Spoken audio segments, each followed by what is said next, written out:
आप क्या समझते हैं इस वक्त इंटरनेशनल फोरम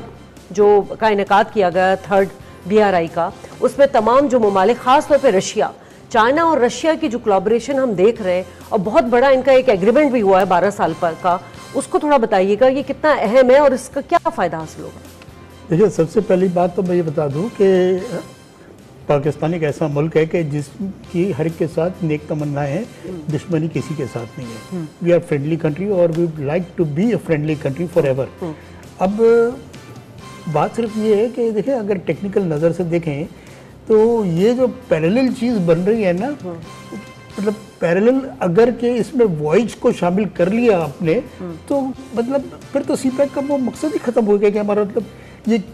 हम क्या सर्विस दे रहे हैं कि वो जो लैंडलॉक कंट्रीज हैं उन तक हम हॉट वाटर तक रसाई दे रहे हैं उनको, और उनके ट्रांजिट ट्रेड हम कर रहे हैं। तो अगर इसमें अगर फिर वॉइज को शामिल करना है जो कि